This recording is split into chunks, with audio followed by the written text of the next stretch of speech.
Les barrages en amont du Mékong sont clairement une menace pour les pêcheries du fleuve et du lac. Par contre, les études montrent qu'à l'heure actuelle, l'impact environnemental des petites infrastructures autour du lac reste encore limité. The impact of floodplain growth is not significant. Pour ce qui est de l'abondance des poissons et de la composition en espèces, l'impact des routes de plaine d'inondation n'est pas significatif. Fish species composition. À Pursat, par exemple, les villageois donnent plusieurs raisons au déclin des captures, mais les infrastructures ne sont jamais citées comme en faisant partie. En résumé, les routes sont bénéfiques aux habitants et facilitent même la pêche.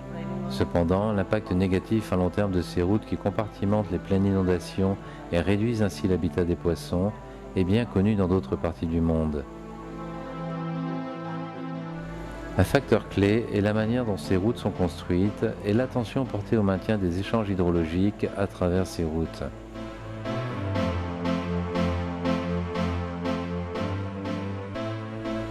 En amont, les effets sur les pêcheries sont considérés comme positifs à courte échéance car les poissons sont plus abondants dans le plan d'eau créé.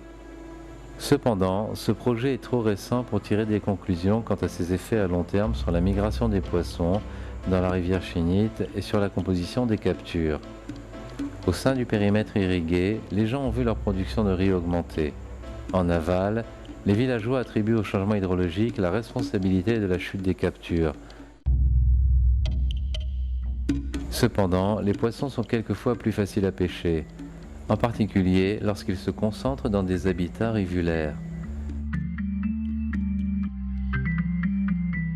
Dans l'ensemble, les migrations de poissons venant du lac ou y allant risquent d'être bloquées.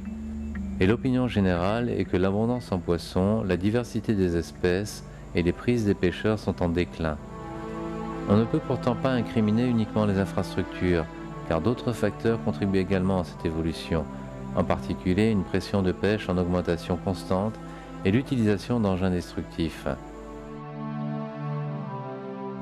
En conclusion, les grosses infrastructures modifiant l'hydrologie en amont du Mékong sont clairement une menace majeure pour les pêcheries du Tonlé Sap. Ceci plaide pour une participation active du Cambodge dans les négociations du bassin inférieur du Mékong, afin que soit assurée la défense de ces importantes ressources halieutiques.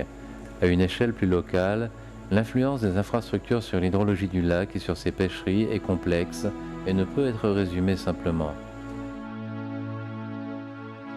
En fait, l'impact d'une infrastructure donnée dépend beaucoup de sa conception et de la manière dont elle est ensuite gérée.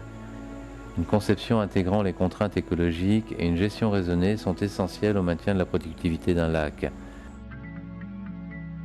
Ceci est tout particulièrement important dans le cas du Tonlé Sap qui compte 296 espèces de poissons, ce qui en fait le troisième lac le plus riche du monde en termes de biodiversité aquatique.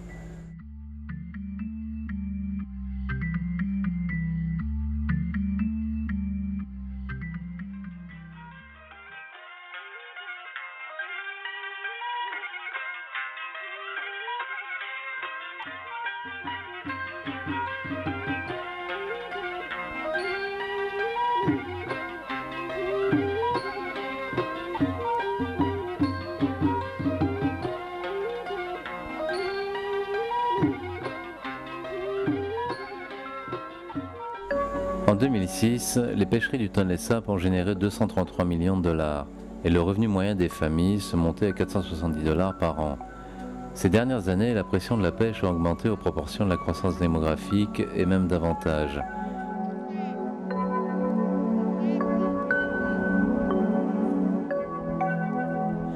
Depuis 1940, la population a triplé et la prise par pêcheur a chuté. Les gros poissons devenant rares, la qualité moyenne des prises a également chuté. Les captures sont maintenant dominées par de petites espèces de faible valeur.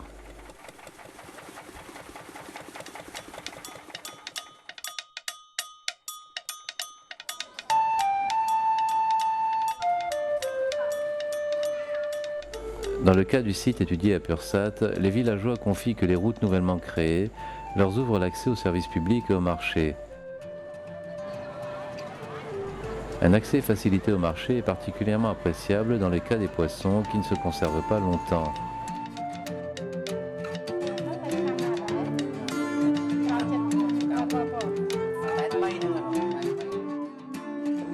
how important it is build structure in this project. Happened that this build structure is road, and he's told us that road is the blood vein. So that is something that we remember already. L'amélioration des transports a aussi stimulé la production de biens commercialisables et en particulier le marché local de fruits, de volailles, de bétail et de médicaments. La conséquence a été une contribution plus réduite de la pêche aux revenus des familles dans les villages étudiés. La pêche reste la principale source de revenus dans certains villages, mais a été dépassée par la riziculture dans d'autres villages.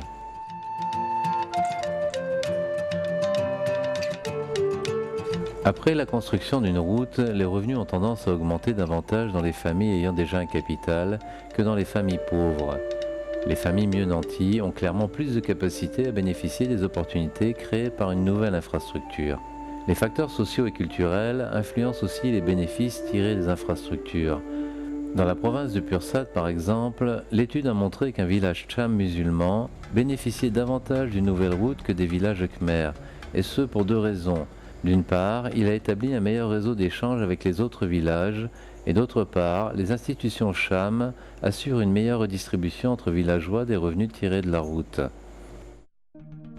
Le périmètre irrigué de Stongchinit a créé, grâce à son réservoir, un nouveau site de pêche, mais celui-ci a aussi noyé quelques rizières. En amont du réservoir, les pêcheurs pensent que celui-ci peut devenir une zone de pêche productive, mais ils craignent que ce ne soit pas très durable. Pour conclure, l'étude des différents types d'infrastructures en milieu rural montre que la capacité à bénéficier du développement varie selon les familles. Le développement des routes a réellement réduit le pourcentage de personnes vivant dans la pauvreté, mais les plus pauvres avant la construction de la route n'ont pas profité de ces développements. Autour du périmètre d'irrigation étudié, les familles pauvres ont vu leur niveau de vie s'améliorer légèrement, mais restent cependant en deçà du seuil de pauvreté.